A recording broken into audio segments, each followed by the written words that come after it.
Rupanya itu kacang yang buruk. Jadi tupai kecil bekerja sama untuk membuang gadis itu ke saluran sampah. Bahkan ayahnya yang seorang pengusaha kaya juga ditendang oleh tupai kecil dengan kaki karena dia seorang pengusaha yang jahat. Setelah itu, Wongka naik lift dengan 4 orang yang tersisa. Setelah melewati gunung coklat setinggi 10.000 meter, mereka sampai di bengkel teknologi tinggi. Hanya terlihat para kurcaci membawa sepotong coklat besar dan diletakkan di atas meja bundar. Kemudian Wongka menekan tombol merah muda. Coklat itu langsung melayang. Kemudian melintas cahaya putih yang menyilaukan. Coklat itu menghilang. Charlie tertegun. Ternyata ini adalah mesin teleporter. Mesin ini bisa menguraikan coklat menjadi partikel kecil yang tak terhitung jumlahnya. Mengirim ke tujuan yang ditentukan. Pada saat ini, coklat telah diteleportasi ke dalam TV. Wongka meminta bocah jenius itu untuk mengeluarkan coklatnya. Bocah itu berkata hanya orang bodoh yang memasukkan tangannya ke TV. Baru selesai berbicara, tanpa sadar Charlie mengulurkan tangannya. Tangannya benar-benar masuk ke TV dan berhasil mengeluarkan coklat itu. Wongka tidak sabar menunggu Charlie mencicipinya. Charlie menggigitnya tanpa ragu. Rasanya masih sama. Tampaknya percobaan itu berhasil. Kemudian coklat masa depan bisa dibeli dari TV kapan saja, di mana saja. Setelah mengetahui hasil ini, bocah jenius yang merasa hebat mengatakan bahwa Wongka adalah orang bodoh. Teleporter adalah penemuan hebat yang mampu mengubah sejarah manusia, tapi dia menggunakannya untuk mengirimkan coklat yang tidak enak. Lalu dia bergegas keluar. Sudah terlambat bagi Wongka untuk menghentikannya. Pemuda itu menekan tombol dan melompat ke teleporter dengan tubuh yang melayang. Dia menari dengan penuh semangat dan melambai kepada semua orang dengan wajah bangga. Dengan kilatan cahaya, dia diteleportasi ke TV. Bahkan hampir dihancurkan oleh sebuah buku. Sekarang dia berubah menjadi manusia mini. Dia dibawa keluar oleh ayahnya dengan satu tangan, lalu dikirim ke bengkel peregangan. Semua lawan sudah tersingkirkan. Charlie memenangkan permainan. Ternyata anak yang berperilaku baik tidak terlalu sial. Yang ditunggu adalah hadiah misterius dari Wongka. Setelah itu, mereka bertiga naik lift lagi. Tidak disangka, lift tiba-tiba hilang kendali. Naik ke lantai atas dengan cepat. Tapi Wongka sangat bersemangat saat ini. Detik berikutnya, lift membumbung tinggi. Namun segera kehilangan kendali dan jatuh dengan cepat. Ketika terlihat seperti akan jatuh, Wongka dengan tenang menekan sebuah tombol. Api menyembur di sekitar lift dalam sekejap. Kakek akhirnya menghela napas lega. Pada waktu bersamaan, keluarganya sedang menunggu kabar dari Charlie. Tidak disangka, detik berikutnya, lift roket jatuh dari langit, membuat lubang besar di atap rumah. Keluarga yang tadinya miskin malah tambah terpuruk. Hei, sepertinya ada yang mengetuk pintu. Di depan keluarga, Wongka mengumumkan bahwa hadiah utama adalah seluruh pabrik coklat.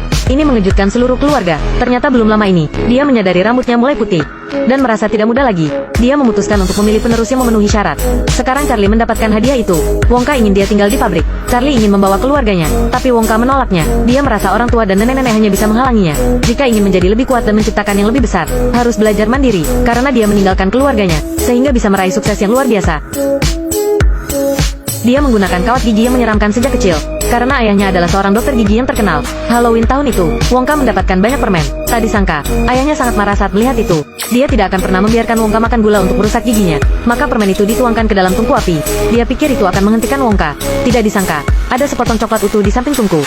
Dengan cara ini, Wongka mencicipi coklat pertama dalam hidupnya. Kemudian itu di luar kendali dan mencatatnya satu persatu. Setiap kali dia senggang, dia berdiri di luar toko permen dan diam-diam mempelajari. Akhirnya pada hari ini dia memberitahu ayahnya untuk menjadi pembuat coklat. Akibatnya, sang ayah tidak menyetujuinya. Wongka lari dari rumah karena marah, hingga kemudian menjadi pembuat coklat yang terkenal. Tapi dia tidak pernah kembali ke rumah itu lagi. Melihat pengalaman Wongka, Charlie sangat bersimpati. Dia percaya bahwa hanya keluarga adalah kekayaan yang paling berharga. Maka dia langsung menolak ajakan Wongka. Aku melepas hadiah utama, karena aku tidak akan pernah meninggalkan keluargaku. Tidak ada gunanya memberiku lebih banyak coklat. Wongka tercengang. Dia tidak bisa mengerti pilihan Charlie. Dia ingin membujuk lagi, tapi sikap Charlie sangat tegas. Wongka sangat kecewa, tapi dia hanya bisa pergi tanpa daya. Sejak saat itu, keluarga Charlie lebih bersatu dan penuh kasih. Ayah dipekerjakan kembali oleh pabrik pasta gigi. Menjadi seorang teknisi, Charlie juga menyemir sepatu, menghasilkan uang untuk menambah uang keluarga. Hidup mereka juga perlahan membaik. Tapi hidup Wongka tidak semudah itu. Dia masih tidak tahu alasan Charlie menolaknya. Ini membuatnya mulai meragukan hidupnya. Di suatu pagi, keduanya tidak sengaja bertemu di jalanan.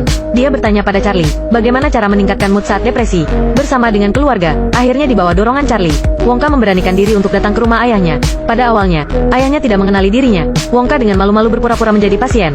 Siapa sangka, saat ayahnya melihat gigi Wongka, sang ayah segera mengenali putranya, Willy. Hai, ayah. Di dalam kamarnya penuh dengan surat kabar tentang Wongka.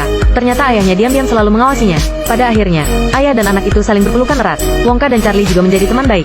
Dia sering datang ke rumah Charlie untuk makan malam bersama. Charlie juga kembali mendapatkan hadiah utama itu, karena Wongka langsung membuat rumahnya pindah ke pabrik coklat. Jika dipikir baik-baik, Wongka adalah pemenang sesungguhnya, karena cinta keluarga adalah hadiah terbaik di dunia. Rasanya jauh lebih manis daripada permen, juga lebih harum dari coklat. Ceritanya berakhir di sini. Aku Guangzai. Sampai jumpa di lain waktu.